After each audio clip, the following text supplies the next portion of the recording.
Jordi, during pregame, you mentioned how this was going to be a good challenge for your group. After being down by 21 and the way that your team was able to fight back and really take it to the last shot, just kind of what was your message to the group there, and what did you just make of your team's overall performance? Yeah, it's always we all want to win, right? And the reality is, when you lose, you're not happy. But I can tell these guys that I'm extremely proud of them with the way we played. There's no moral victories here, but if that's going to be our identity, a lot of good things are going to happen. And these guys work every day. These guys, compete every single night, and they stay together. And like today, whoever's out there, the groups that they've never been together, they find a way, and that makes me proud. Credit to our group, and for being resilient, staying together. Showing how connected they are and fighting all the way through. Very proud of them.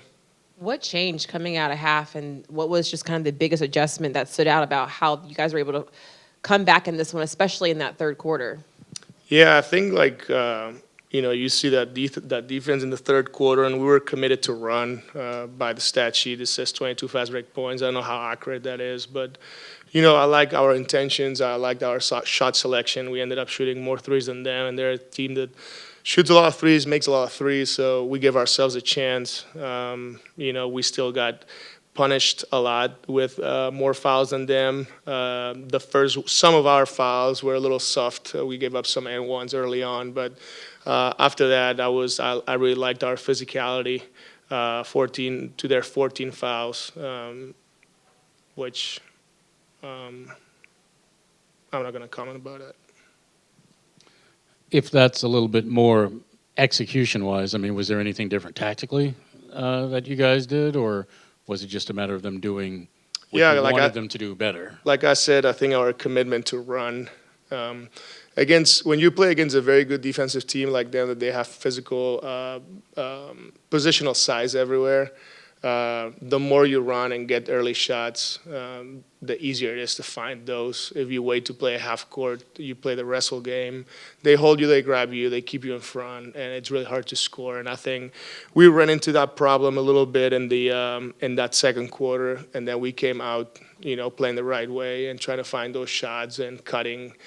Trying to fight their switching, and when they had the two bigs, just trying to take advantage of it. So really like the purpose of the guys. Obviously, every time you make 23s is a good night. So, really proud with the way we got all the way to the end.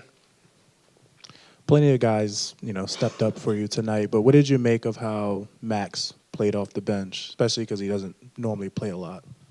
He did an amazing job, and you see it here, 6 for 7, 15 points, the energy, the running, the effort. I'm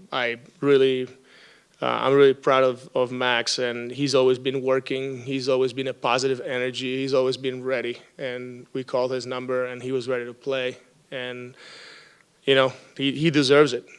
He's showed consistency. I know you guys don't see it, but he shows consistency with the way he works. With the positive energy towards his teammates. He was never down or, angry because he was not playing. He just was ready for the opportunity. And that creates that the competitiveness within the group. So that's great to see, and he deserves it, and I'm happy for him.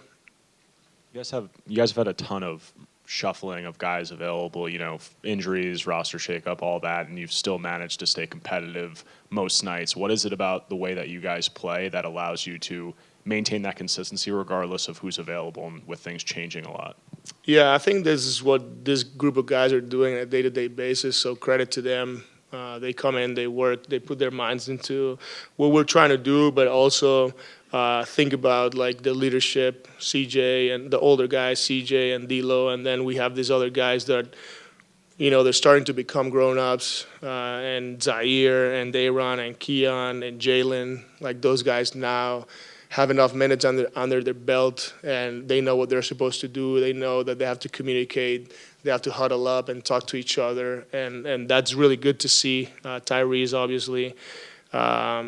So it's good to see, like, no matter who's out there for us wearing our jersey is going to go out there and fight, and these guys prove it.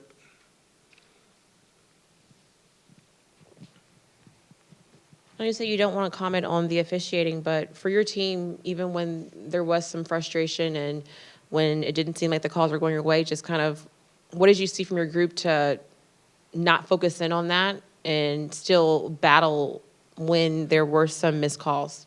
Yeah, I think that the best thing is to move on and move on to the next play. So having that next play mentality, and if you rewatch the game, you can see it. You know, there's frustration. Obviously, there's missed calls both ways. Um, you know, we felt like they missed some, but you know, you can complain respectfully and then move on to the next play. And then best thing you can do is take advantage of that next possession, whether it's on offense and defense. And I think the group did a really good job with that, giving ourselves a chance all the way until the end. With Dayron, he gets in foul trouble almost immediately and manages to kind of find a way to stay in the game and ends up really still playing his game and gets the 10 offensive rebounds and 16 total. What did you think of the way that he kind of managed that, you know, knowing he was the only center you had tonight? Yeah, he was great. Like you said, he survived. It wasn't pretty with the fouls, and he could have saved some of them. You know, I'm okay with fouls, but those have to be physical fouls that set the tone. And, you know, we had some softer fouls, but then he, like you said, he managed a way to survive. 16 rebounds, 10 of them offensively, 9 points. That's, you know, outstanding. He really helped the team. He was, you know, in the paint protecting the rim, and he made winning plays. So that's the reason why then we could run the other way. So very happy with his minutes and with the way he connected with his teammates.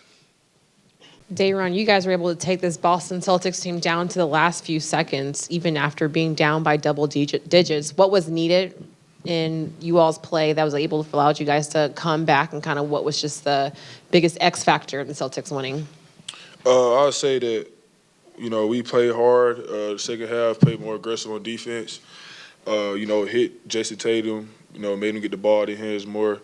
And I give it to our second group, you know, not having a big man. Zaire had to play the 5. They gave us a great spark at the end of the third quarter and the beginning of the fourth to help us stay in the game. You know, but, you know, just overall, the Celtics, they beat us at the end. So, What was this matchup like for you as the only true big man, and kind of what was it like to just play through being in foul trouble?